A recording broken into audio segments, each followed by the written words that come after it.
Okay, so now let's talk about avoiding common lead generation mistakes as we've been talking about lead generation. The failure of successful lead generation can often be tied to common lead generation mistakes that a lot of people make.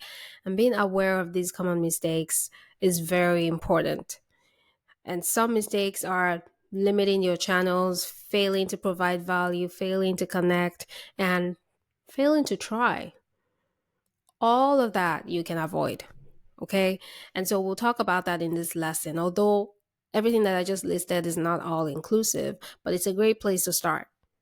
All right. Thomas J. Watson Jr. says whenever an individual or business decides that success has been attained, progress stops. Okay. So there is no finish line. You want to keep getting better. You want to keep building something that is of value, something that is that allows you to leave a legacy. And what that means is you keep evolving and you keep changing, you keep getting better and maturing even more.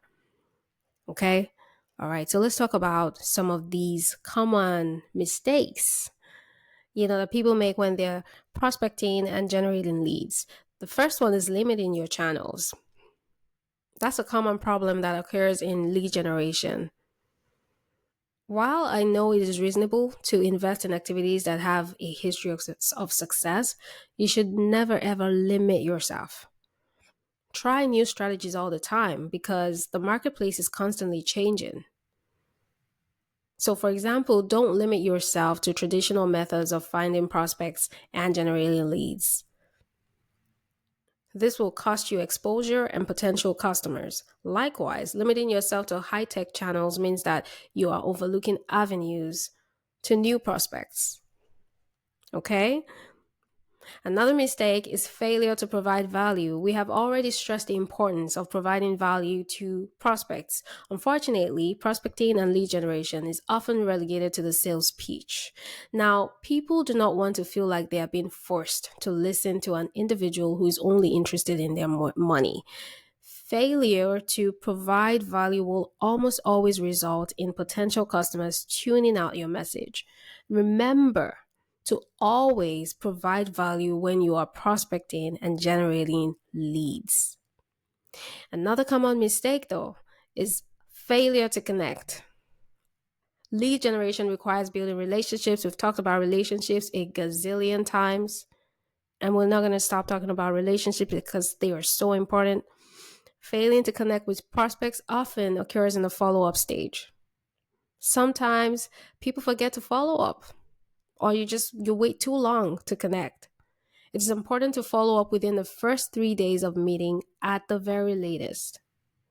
Additionally, you need to do more than just make a phone call and a sales pitch. You need to build a connection.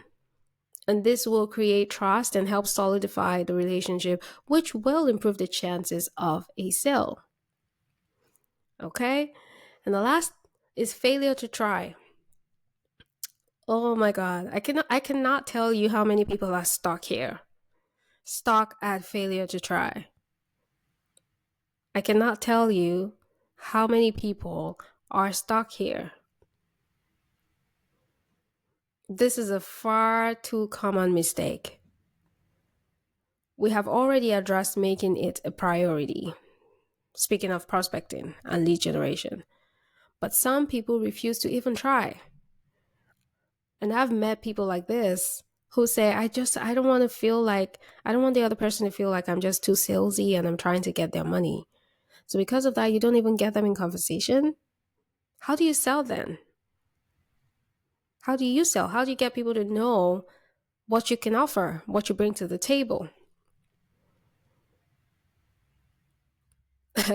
I've heard all kinds of excuses in the book. People have a number of excuses that they lean into to avoid prospecting and lead generation. People will complain about, I don't have enough time. Or, oh, I don't have enough money. Or, I don't know, like I tried to reach out to one or two and they didn't show any interest, so I just stopped. What? You can't just stop just because someone didn't respond to your message or didn't respond to your email or didn't show interest in your service. They might not need it now, but they might need it in the future. Follow up with them. If you follow up with them 2 times, 2 or 3 times, 3 at most, please, because you don't want to become a pest, right?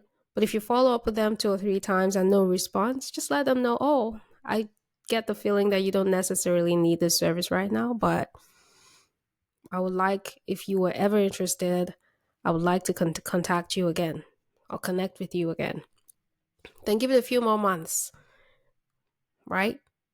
It's easier to assume that lead generation does not work than to make changes and risk failing. So many people believe it doesn't work.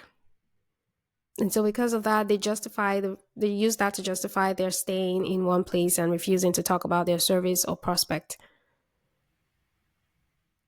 Okay? So please don't fall into any of these traps. Lead generation is important. Remember how we said we have to make it a habit. It has to be a habit. Okay? All right. See you in the next lesson.